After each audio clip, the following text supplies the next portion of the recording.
So like the thing about the toilet, so like in the article it talks about like how like they asked a bunch of people, they asked them, hey, do you know how a toilet works? And they said, yeah, like you flush it, the water goes down. They said like pretty much like a basic thing. And then the second part of like the experiment or like the study was they asked them to like in depth like explain like what actually goes on like when you flush a toilet, and they didn't really like this was also like true in like a bunch of other studies where they like asked them to go like really in depth to like what they thought they knew, and like in every single study it said that like they got stuck at that point when they asked them like to really go in depth to like their reasoning and like why they thought what they thought, or like what's the proof of like their like opinion, I would say, or like what's the proof of like what they were saying.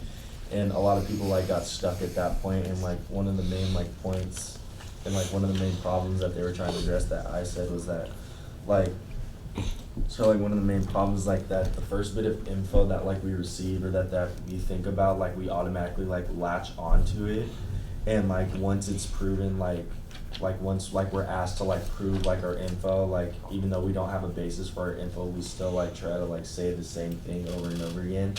And that even though like the thing I put right here for a problem is like even though that we're proven wrong and have no basis for our info, like we still go down swinging, like we still go down fighting and saying that, oh, it's this because like it's this, instead of actually like knowing like what we're talking about.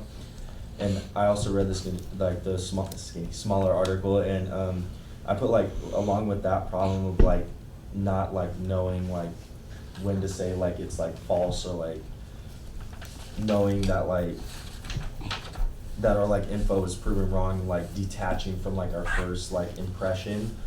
I put another problem is that like the idea that like our morals and like our gut feeling can also be switched like that as well, because like there was another piece in the article I in disagree with that. Yeah.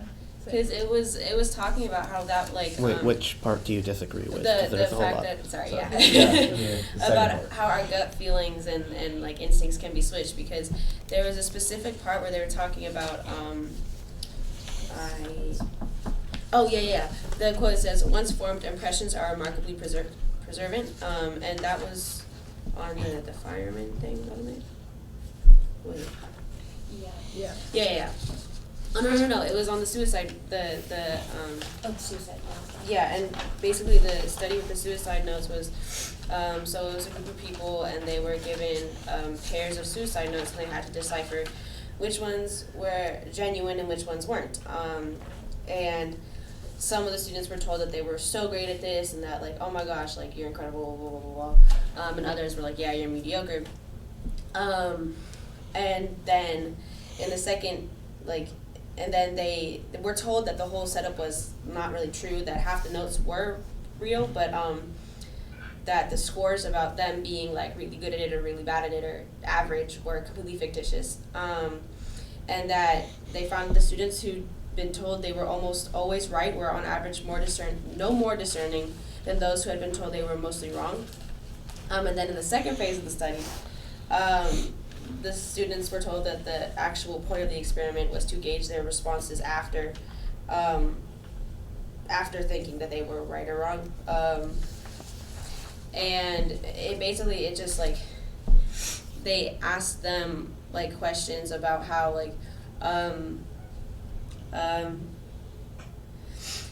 even though the students that had been told that they, at the time during the experiment, that they had done super well, like later they were told like, no, you weren't doing great. They still believed that they did because that was their first impression.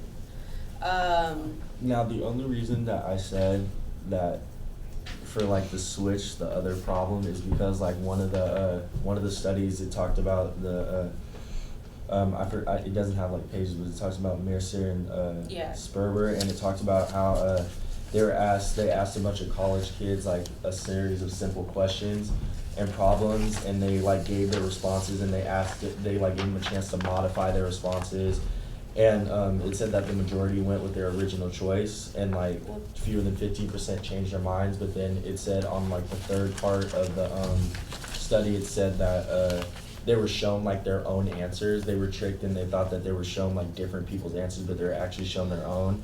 And it said about 0.5% realized what was going on, but then the other half became more critical, and nearly 60% rejected their first response and switched to like the group thing. Well, but Can't that, compare the two. They're different. It's a different yeah, thing. those are comparing two different, like, those are looking at two different aspects of, like, the problem with being human. And, like, the first one was, like, we stick to our gut. The second one was more so, hold on. It's more so of us being critical of other people versus ourselves. Yeah, it's like we can't see our own faults. It's like what we were talking about earlier. It's that we're really good at seeing faults in other people's things, but we can't step outside of ourselves to look at what is wrong with us. Oh, Brian, I was just wondering, because you kind of had like 2 points, Yeah.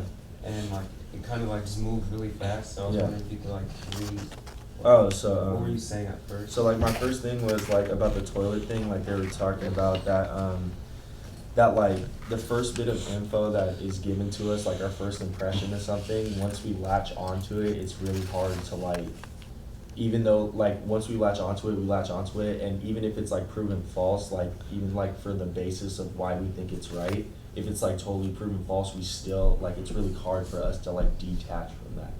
Like it's really hard for us to detach from like our first impression. Like we end up just like going down swinging and saying, oh, I know how the toilet works, like you just flush it and like the water goes down. But when they asked, like in the experiment, when they asked them to go like really in depth and like explain like the okay. different parts, Yeah. they just said, oh, that's just like how it works. I can kind of connect that. But then you just contradict yourself in Yeah. your second Yeah, point, saying yeah, that that's what I'm you saying. can. That's I'm Yeah. saying that I was back. saying that was like the other part of it. But I can Like connect the that to like lopsided part of it. Wait, hold This. on. in the I'm big. explaining it really bad, but like the way. Well, yeah. I think this will kind of help you, because in the big article it says part of the problem is that society has advanced to the point that believing what's true often means accepting things you don't have any first-hand experience of, and that you may not completely understand. So I think that's like kind of connected. Yeah, that does connect to it, and like in a way that connects to it is like, you accept things, and then your acceptance of that like is really hard to change. It's like once you see like, oh yeah, I know how a toilet works. It's like, well, actually, like when someone questions you about it, you're like, yeah, I don't know how it works. Sure, great.